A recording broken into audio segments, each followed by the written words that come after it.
A huge welcome to everybody who's listening today. This is our second edition of the Artificial Intelligence IQ Business podcast.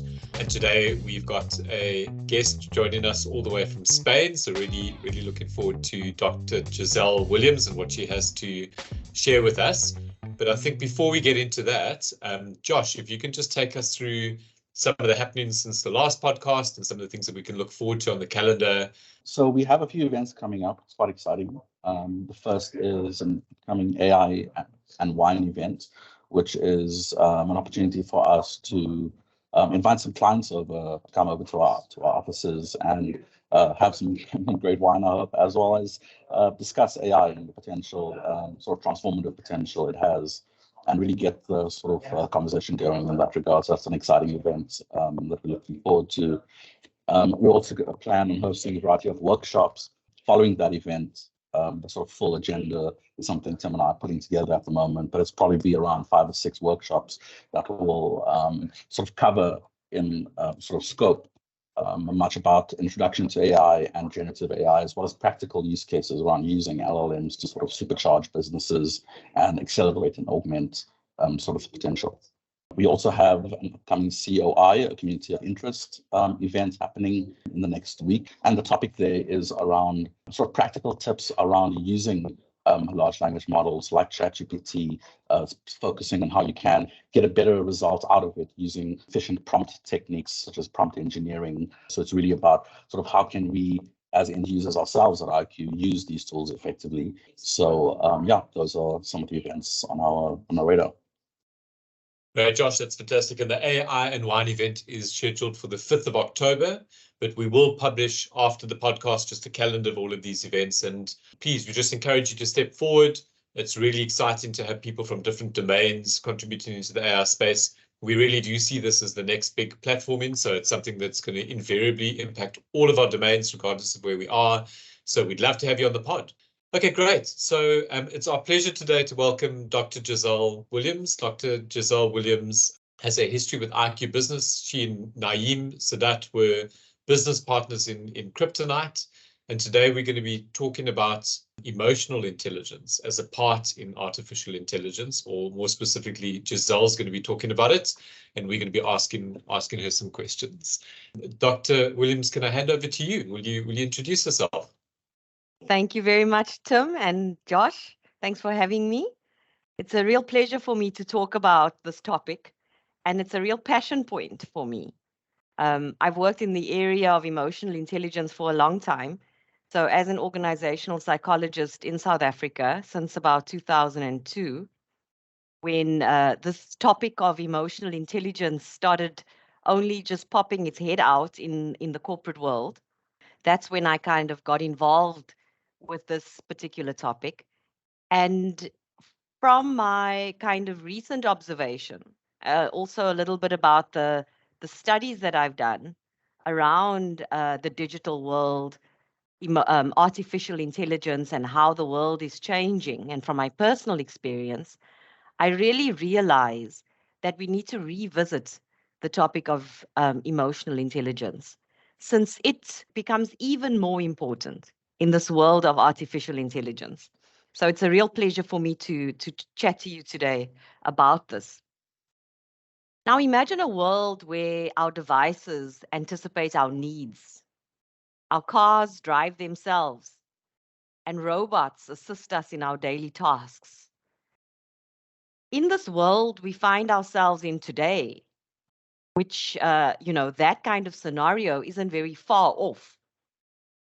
It's an era of artificial intelligence, as we know, which has seamlessly integrated itself into our lives.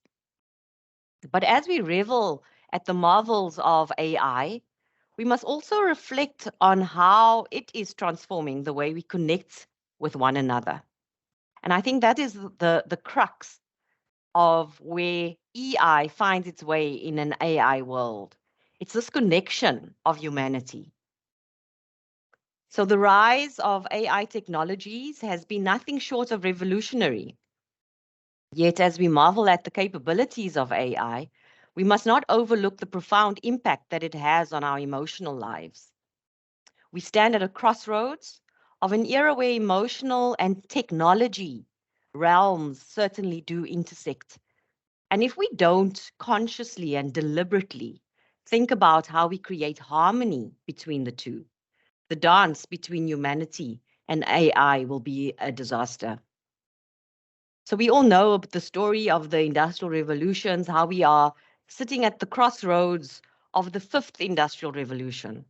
So as we move out of the fourth into the fifth, we really do need to think about how we create an abundance, a harmony, an inclusivity of man and machinery. And this is how we do it. We inject EI into an AI world. I love this quote from Yuval Noah Harari. He wrote a couple of books, one of which was The 21st Century Leader, I think it was called. But what he said was that those that master the technology of the future will be the masters of the future. And I think that's really profound. So how do we do this? How do we become masters of the future, according to Yuval? Well, in my opinion, in this modern landscape, digital intelligence empowers us with the technology prowess, while social intelligence helps us navigate the intricate human relationships. And then emotional intelligence, often overshadowed, is the glue that binds these two forces. So it facilitates the understanding and the management of our emotions, both of our own emotions as well as others, and then the world around us. That was a brief definition of emotional intelligence back in the 80s by Dr. Daniel Goleman. So it's about how we have this kind of sense of self-awareness. It starts with a self-awareness, understanding our own emotions, so that we may manage ourselves, so that we may understand others, and then manage our relationship with them and their worlds. So picture this, we have these notifications 24/7 on, messages, updates flooding our screens. And in the midst of this kind of digital barrage, how do we remain attuned to our own emotions? How do we stay present? And this is where self-awareness comes in and is so critical. So through practices like coaching or mindfulness practice, or just introspection and reflection. All very important practices that we have to integrate into our own self-development plans. And these are the practices that help us create that sanctuary amidst the digital noise. Understanding our own emotional landscapes and as well as those needs of others. Only by being present can we tap into what is happening around us, the needs of others, their emotional content, etc. And let's not forget that AI-powered applications can certainly help us as individuals to engage in self-reflection. So this is the integration of something like self-awareness and how AI can help us to become more self-aware. These tools, there are many tools and applications out there that can analyze patterns of emotion and behaviors, and it can provide us with insights into our own personal growth and areas for improvement. So for example, AI can assist us in recognizing emotion, such as facial expressions, body language, so to speak, tonality. AI can pick up on these things.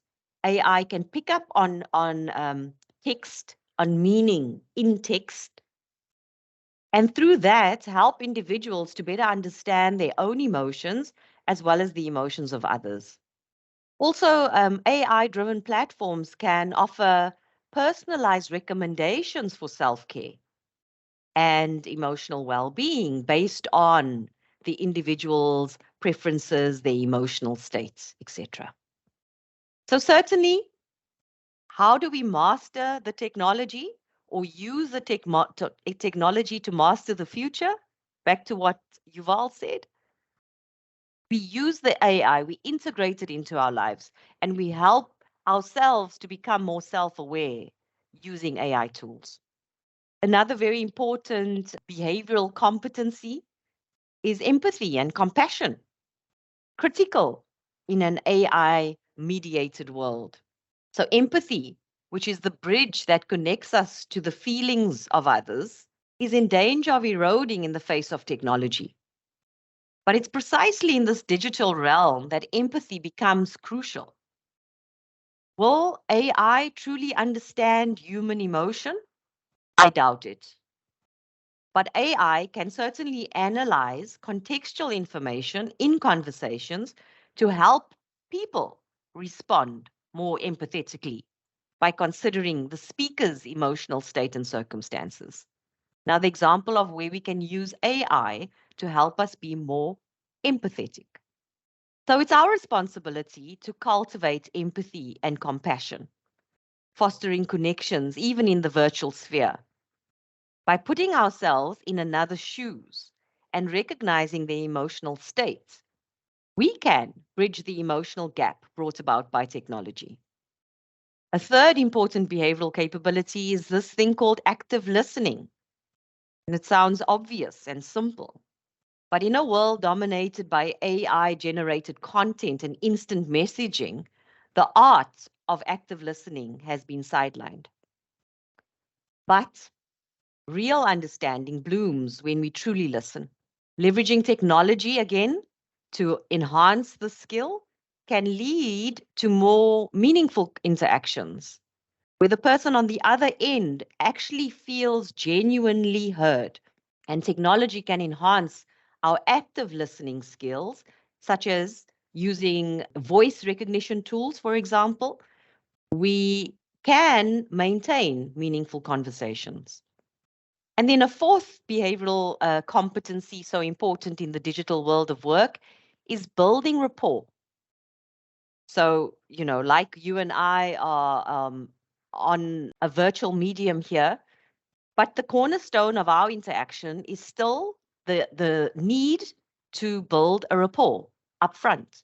The need to build a rapport up front so that the conversation flows, so that we understand each other, so that we leave with good, meaningful outcomes for both parties. But this rapport faces a unique challenge in the digital realm, but yet the principles that underpin rapport building still remain, such as mirroring, finding common ground, showing authentic interest, demonstrating in your body language, in your tonality, in your expression, in your eye contact, even on a virtual medium. AI, far from a barrier, can assist in identifying shared interests and sparking connections again. So imagine AI can suggest conversation starters or icebreakers based on a person's profile, based on their preferences, on their likes and dislikes, helping initiate interactions in a more engaging manner.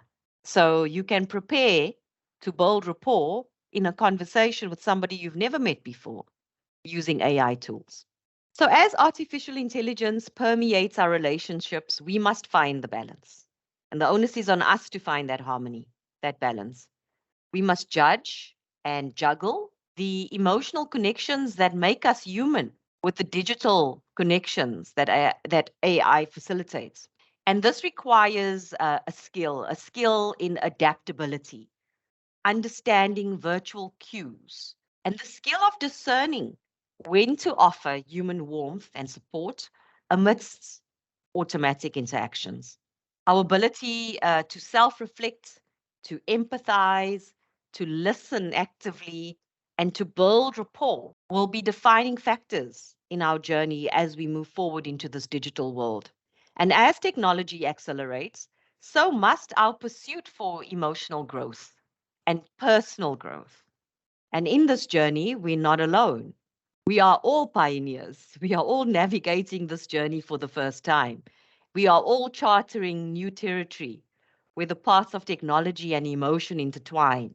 So let's embrace our roles as steward leaders. That's the call to action of all of us, as to become steward leaders of this delicate balance. So by nurturing our emotional intelligence alongside our digital and social acumen, we can thrive in an artificially intelligent world while keeping our essential humanity intact. Thank you, Dr. Williams. I think it's absolutely fascinating. I think one of the unique positions we have at the moment is that the future here is largely unwritten. I think there can be no doubt that this is a disruptive moment, and disruptive potentially all the way through to our social structure. We might be entering an age of abundance where things like UBI are truly on the cards, and it comes through to me so strongly that we're looking for the human element. What is it that makes us human as we start to replicate some of these parts of humanity in machines? And I suppose my first question to you is really, what is that to your mind? Like, I'm struck by the fact that we went through, as you spoke about, you made the comment that you don't believe that humans will get to a point where they can replicate human emotions. And I was just thinking about the progression of where we are in artificial intelligence as you spoke, and how we went from optical character recognitions of little pieces of text. That got more advanced. We got to the point where we could start to assimilate text, large scale, and understand it. And we now have those corpuses, I don't know what that is, corpi, ingested, and are able to now get onto the generative front of language as one part of the domain of human intelligence. And as you spoke, I thought, why would that be different? Why would that ramp not look the same for computers that are able to build facial recognition as the first building block, as the analog for optical character recognition, and then after that, sentiment, and after that, more finely tuned components of what we deem to be emotion? Why would we not get to a point soon where computers are able to be truly generatively emotionally intelligence? So I suppose my question is, what is the thing that is human here? And realizing that we're building in silico a replica of humanity, starting with language and starting with many other domains of intelligence. To your mind, what is it that is special or superordinary about emotional intelligence? So if you think about an emotion, right? If we break up the word emotion comes from energy in motion. And if you think about emotion being this energy in motion, for me, the critical thing is, and what I don't think AI or machine learning is ever going to be able to replicate, is this energy in motion. So when we experience our world through our senses, through our bodies. And when that stimuli kind of reaches the brain, it gets processed in the brain. And then when it flows as a vibration through our bodies, it becomes an energy. And that's what we deem as emotion, energy in motion. When it becomes embodied, it's an energy in motion. And that's why when we think about the energy centers, we think about the head, the heart, and the hands. The hands where we take action, the head when we kind of intellectualize, and that's where the intelligence kind of lies, the mental intelligence. But the heart intelligence, the energy in the heart of humanity, to me, is not something that we're going to be able to replicate. And perhaps emotional intelligence doesn't capture it as holistically as it should, because this energy is something that you feel. It is a vibration. You know, it's very difficult to even articulate what this energy from the heart is all about. And when we talk about competencies or behavioral capabilities like empathy, compassion, passion, even inspiration, think about inspiration. Inspiration is a combination of inspiring insight as well as action. What makes you want to take action when you think about inspiration? It's energy. It's energy behind that. And this is the stuff that I don't know. I don't think, at least. Or at least it's going to take a hell of a long time for machines to kind of replicate that energy. It's heart energy that I'm talking about.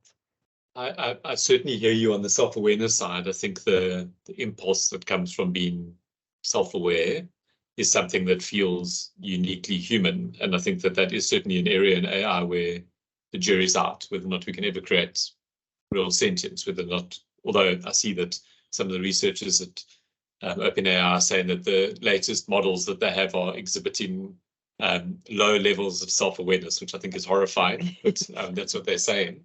But definitely, I suppose that sense of self and the drive the ability to set goals internally that comes from all of the experiences is something that you capture in there. I think my second question is related, though. You spoke about how important it is in the moment that we have now effectively to use AI as a enabler of certain dimensions on your own, but also more importantly, like social cohesion, and how important it is that this becomes that society uses this as a moment to become more connected. I think you used those words. To me, that's a huge risk, and I wonder what you think about that. I mean, I see the political landscape, and how much governments use misinformation just as one dimension to accelerate their control. This artificial intelligence arms race that's happening between the superpowers around the world, chips in Taiwan, and the Chinese government stating that they want to win the AI. It's their national imperative to win the AI race. It doesn't feel to me like they want to win it for us all to be more connected. Saying you want to win the race doesn't sound like a statement of connection. Yes. So, I mean, I suppose, how do we think about this locally, like in our lives, and then also more generally around, is it governance? How do we ensure that it doesn't become a competitive advantage individually for people or for nations, but rather sort of heralds the age of, I think the most optimistic of the AI thinkers believe that this could be the age of superabundance. The real dawning of the ability for us finally to outsource all of the intellectual drudgery that goes into our days, and put them into massive racks of silica and let them do that, so that then we can become a much more actualized society. But that's definitely not a path that is guaranteed. There's a much more adversarial path that has, I would say, gripped humanity much more in the past. So what are your thoughts on how do we harness this as a tool of cohesion versus a tool of war? Yeah, and that's where I mentioned in the narrative that the call to action is to be steward leaders, and the steward leadership is about leaders stepping in to take deliberate actions, but actions that are good for the whole, actions that lead to prosperity of everybody involved, right up to a government level. If we are to imagine being steward leaders in this digital world of work, which is so required, our intentions and our plans and our priorities will be very different to what we're currently seeing. So there is a real chasm, I think, at the moment with regard to leadership. And, there's a serious call for leaders to step up. And if they don't, we are not going to see the dance between AI and humanity happen. Well, it's going to be a disaster. I fully agree. And Josh, I'll come to you in a second. I think there is room to be optimistic or cynical, but let's go with optimistic. Yeah. If you look at the likes of OpenAI and a couple of others who are following suit, it does seem that they, the optimistic view would be that they call in for regulation of their own industries. Pi has recently announced, in fact, they've structured themselves in a way where their legal constitution is that they'll be a for benefit organization. It's sort of a new construct. So I do think that some of the key minds and CEOs in the game are taking that more seriously. I mean, there are some cynical views that maybe they're just trying to kind of a regulatory capture move so that they say, come and regulate us, but then they kind of get the regulatory advantage as well. But let's take it on the face of it. It does seem like people understand the gravity of the moment, and it must be CEO-led. I completely agree with that. Josh? I just want to go back to something you said that I completely agree with. I just wanted to emphasize, and sort of one of the limitations of current AI is that it isn't physically connected to the world the way you talk about a human and being physically connected to the world, and there's sort of a feedback mechanism between perception, action, etc. And I think that is true, and I think that's probably something that these major tech companies are trying to solve for, but whether they will in an effective manner, that will remain to be seen. But I actually want to go back to something else that was very interesting, and sort of the interplay between the triad of intelligences, your sort of social, emotional, and digital intelligences, and sort of You did mention the sort of mechanism by which the digital intelligence can enhance the emotional and the social. I think one big use case that the medical or psychological industry, the psychiatric industry is exploring is the use of these large language models in the therapeutic setting for mental health support, whether it's coaching, whether it's sort of, mostly coaching, actually giving therapy, etc.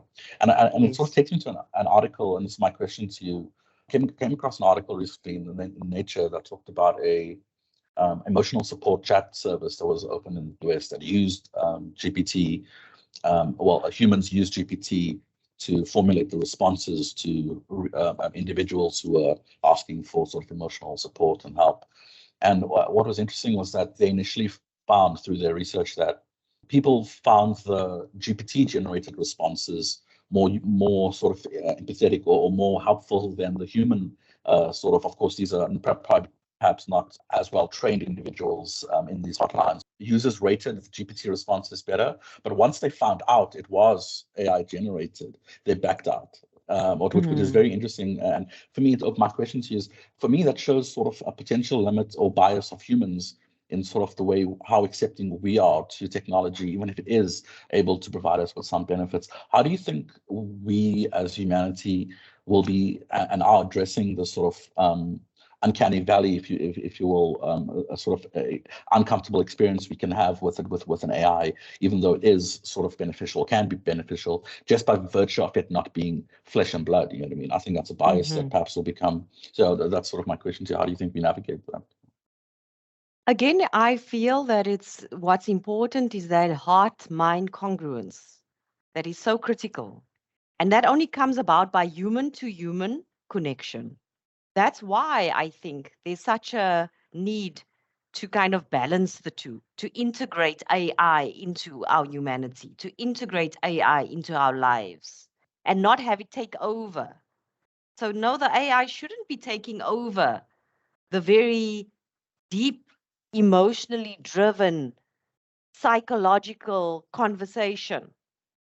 It shouldn't be taking over, but it should be used to support that conversation. Because the connection, how is the connection going to happen? And that's what people live on. That's the juice of humanity, is the connection, the energy that is exchanged through people. So I have a bad feeling about this. And let me tell you why. It's now back to social media. We felt that we needed to augment our connections in the world. So in many instances, we subsumed out our personal relationships, or they were overtaken at least by wafer-thin connections in kind of the digital sphere. And suddenly we felt connected. And when you really look at the consequence of that, it's been a shallow end of connection.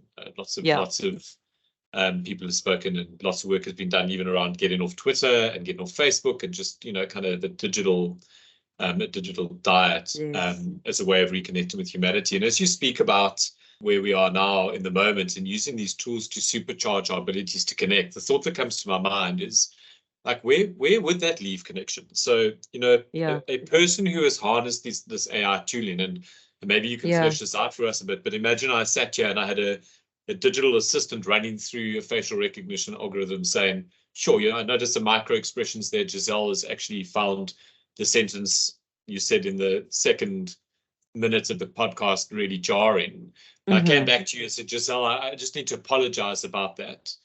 And you'd be overwhelmed by my incredible ability to perceive this, and then I'd have to disclose, but that wasn't my insight. That was an AI that gave me that insight, and then suddenly I'd look like a fraud. So I just wonder how this works. How do we use artificial intelligence to truly harness our abilities in a way that creates more meaningful connections, or doesn't it actually cut against it? But will you look like a fraud? So I don't know. Will you? Yeah. I don't think you will. I personally think that your intention is to display empathy, to put yourself in my shoes, to understand more deeply what I am thinking, what I am feeling. And AI can help us do that. I guess the challenge for me is the substance of that. It's not hard to, even using a language model, like approximate an endpoint. So I could say I'm having a conversation with Gizelle and analyze the conversation and tell me how I get to my outcomes most effectively. And then it could run through all of these different things. And it could say, well, Giselle's looking for empathy, so you need to go back to her and prompt me to have a particular conversation. So to me, it's a continuum. Like, I suppose at some point in time, what I struggle with is what part is left of me and what of it is just the augmentation. And when you then say, what is Tim without the augmentation? Where's the substance? I think it's a slippery slope. It probably is, but think about the fact that in the physical world, we did this anyway. We went to learn about NLP, neuro-linguistic programming, where you could pick up on social cues in a very structured, ordered way. Yeah. I could pick up on how many times Tim blinks his eyes. I could pick up on the little grin of his mouth. I could pick up on the temperature that would change in this chest region. We learned about those things. And it took us a month to become NLP practitioners. Yeah. Why not do it very quickly with AI? Like we get AI to help us with all kinds of other things, and so that we can rapidly respond. I think that's the critical thing here as well. It gets you to your desired outcomes, but in a faster, quicker, more effective manner, as it does with absolutely everything else.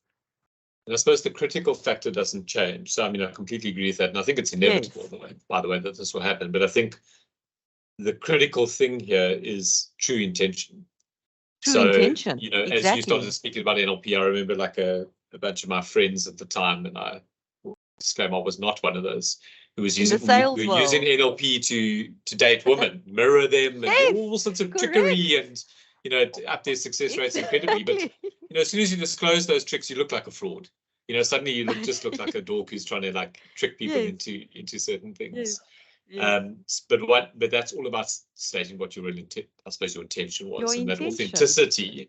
But maybe there exists a challenge in that around ensuring that bad actors with bad intentions can't smuggle themselves into situations and perform much better than they would otherwise. And I suppose that's again, for every advantage we have in this boom, is I think there's some warnings and some lessons as well that we need to be careful of. Correct. I mean, a very clear one of the practices in NLP is using hypnosis, and anybody can learn hypnosis. But why you need to hypnotize somebody, and why you'd like to hypnotize somebody is the question. You know, it can be used as a very manipulative tool, just like everything else in the digital world. So, I mean, that does lead to the big warning, which is that there could come a time here where these machines are able to understand the human emotional construct in as much as it can be understood, and they could use it then with bad actors to drive certain outcomes. Call it like an NLP on steroids, micro nudging. You could convert a person from a belief system here before they know it, they've moved from the center to the far left through a series of small movements they didn't even see coming, for a system that just recalibrates itself over and over again for kind of the situation that it's in. But I really like the message that this, like so many things, starts at home. It's all about your own attitude towards it and how we engage with it, and being extremely mindful. And I also think that really resonated with me, this idea of being in a situation where you can calm your mind enough to notice what's going on. I don't think that we do that enough. And I think that moment will be even more, it'll be even more important now with all the changes that are coming. Absolutely. For me, I mean, the practice of mindfulness really has great significance in this digital world. If you think about the how, okay, so how do I do all of this? How? You know, it really, if people were to kind of investigate and explore mindfulness practice a little bit, it really does reveal the how. Yeah, I definitely agree with that. Okay, wonderful. Well, I think this has been a really, really fascinating conversation. Thank you so much for sharing your thoughts and taking our questions.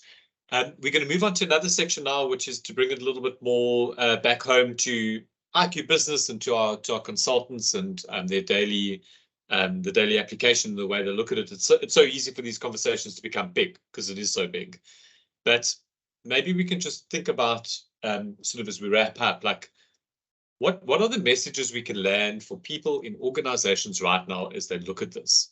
And I'll have maybe just the first go, but the thing is to focus on deepening connections. I think that's a superpower that we can more now than ever need to be utilizing. How might we do that? I mean, Josh, you're quite familiar with a lot of the tooling, but how do we become more connected in the workplace using AI rather than less connected? Because I mean, the risk might be everybody thinks that they're suddenly a super chicken. They've got all the tooling and they don't need anybody else because now they've got their AI pack to kind of supercharge them in every single domain.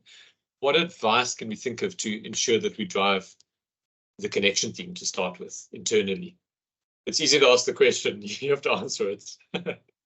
Yeah, that is a difficult question. I think for me, just not forgetting about communities. I mean, as someone with a data science background and also a psychology background, but just drawing on my data science background, the idea of the very spirit of open source, the ability, the whole sort of underlying fabric of what enabled this technology is people collaborating, it's people sharing, it's people building things together. It's sort of not just for financial gain, but for the betterment of sort of knowledge, etc. And I think keeping that at heart when we develop these solutions and when we implement them ourselves, and that the way forward is still this sort of community of sort of action that will enable sort of success. I guess that's what.